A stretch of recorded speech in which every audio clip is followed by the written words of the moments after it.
All right, man. So peace. This is a story that I saw on Yahoo last week. I meant to say something about it, but I've been a little busy. So now I'm going to touch on it.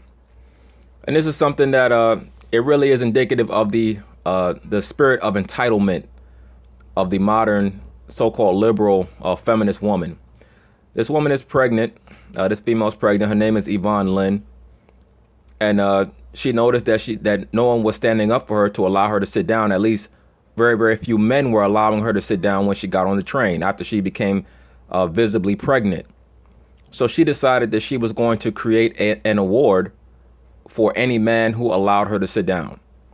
So let's see how this story gets reported.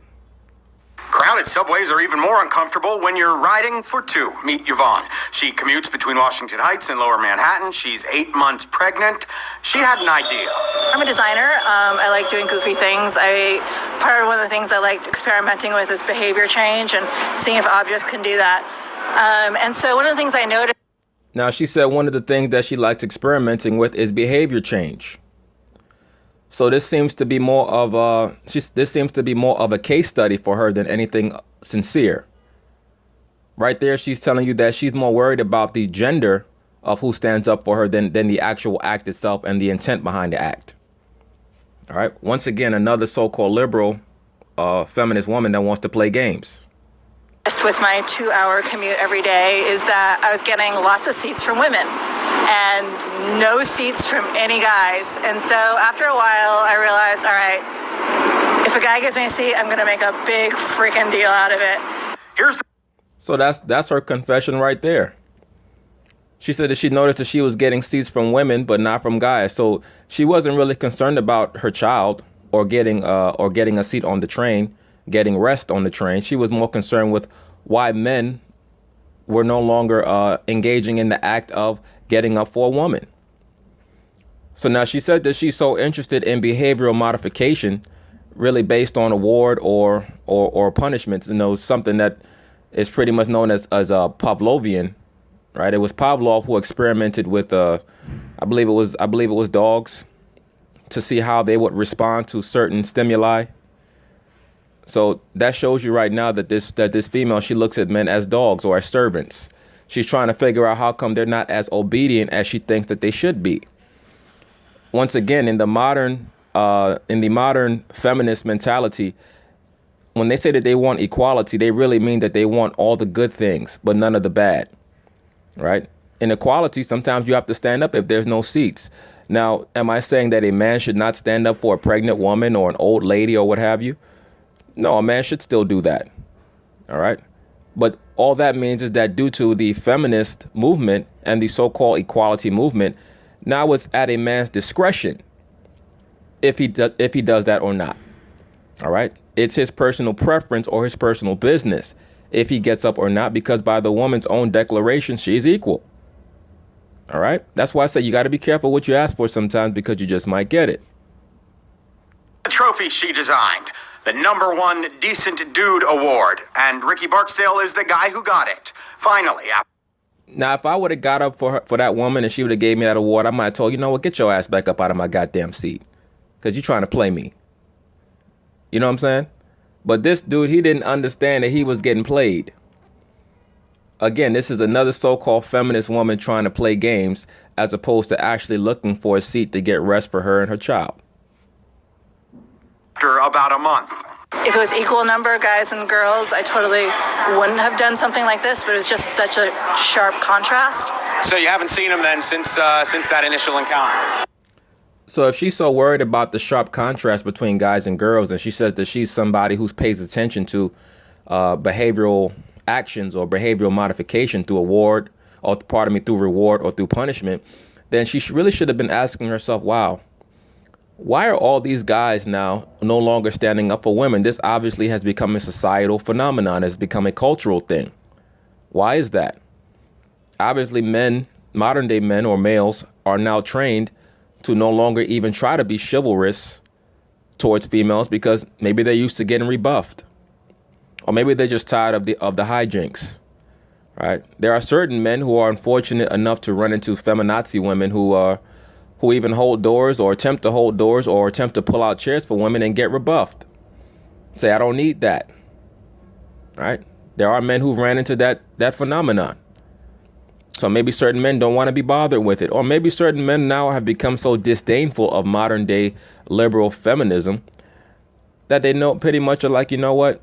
You could sink or swim on your own. It's your man's job to get a seat for you. You know?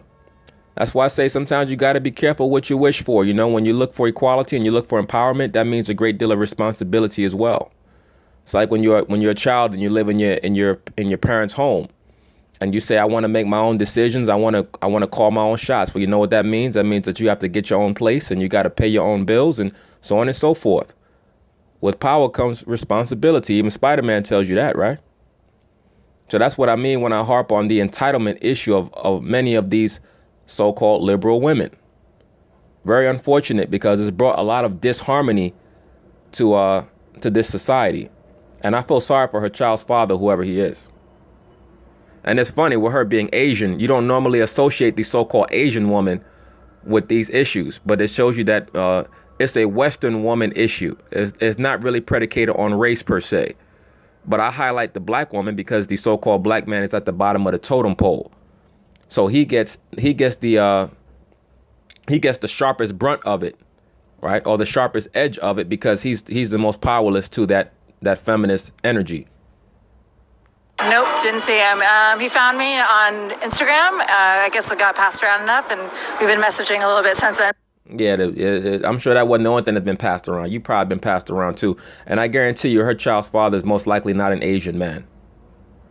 Saying like, hey, is it okay if I send you a reporter and back and forth? So Yeah, and here we are. And here he is. He's out of town. So I thought we'd just say hi. Hey, Ricky, how you doing? You're not going to name the kid after him or anything, are you? You're not going that far? No, we're not going that far. Sorry. All right, just the award is probably good. What did you think when you got that? I was a little shocked. I was like, I laughed at it, but I was very surprised because stuff like that doesn't happen for me. But then again, it is New York. This nigga says stuff like that doesn't happen for me, like he won an Oscar. This is how simple the black man is. He got an award with a bootleg crackhead Incredible Hulk. A damn bootleg crackhead Incredible Hulk award. And he's there acting like he won an Oscar, like he's Denzel Washington or something, man. It's a damn shame. City, so anything is possible. Did you like that it was a trophy, or would you have preferred maybe cash or something else? I love that it was a trophy. It was something unique, something that I can keep forever.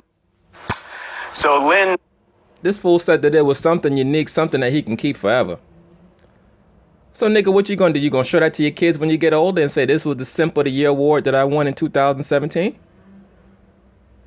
It's really a shame with the black. Like I said before, if I would have got up out of the kindness of my heart for that female, and she would have gave me that bullshit, I would say, you know what? Why don't you stand your ass back up?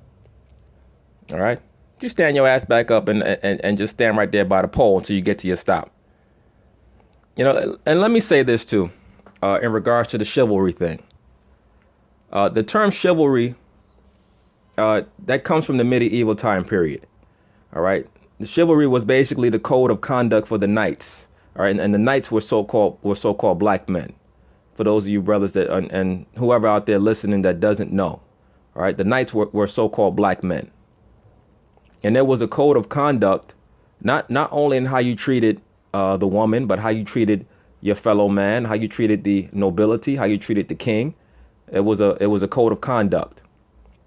But in regards to how you treated the woman, you had to treat her a certain way, and it was predicated also on how she conducted herself. It was predicated on how she dressed. The woman had to dress fully clothed. She had to have a dress down to her ankles. She wasn't allowed to walk around like these females today with jeans hanging off, you know, with skin tight jeans hanging off their ass, with a tramp stamp above their ass crack, sleeping with 40 different dudes, going to the bar every Friday and Saturday night.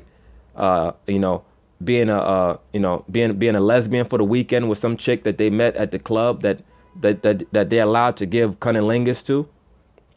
All this madness, but then trying to act like you can be a so-called lady. You know, there's a certain decorum that goes along with chivalry that you have to adhere to. And if you're not willing to do that, then you cannot be treated in such a way. You know, so it's very unfortunate how much confusion has ensued from this, from a lot of these different ideologies. And some of these males are conforming to it because they don't know any better. All right. A lot of them are being raised in matriarchal environments, and they just don't know anything. They don't know any better. And this guy in the video was indicative of that, holding up that crackhead award. You know, real unfortunate. But that shows you that that female, she's just there looking for attention. And again, the code of chivalry, that's the code of the horsemen.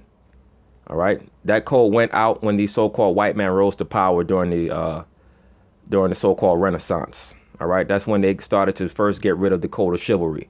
Like I said before, nobody treats his woman better than the so-called black man does. Nobody. All right. From that time period all the way to today, the things that the so-called black female does, any other race of female does that in other cultures, and they get put to death. Go read about what the East Indian man does with the mass rapes, with the group rapes of women, what the Arab man does when he has those females stoned or beheaded. All right. What the so-called African man does with the female circumcision. All right. In order for you to get treated, you know, in a high way, in a high manner, you have to conduct yourself in that way. All right. But anyway, peace.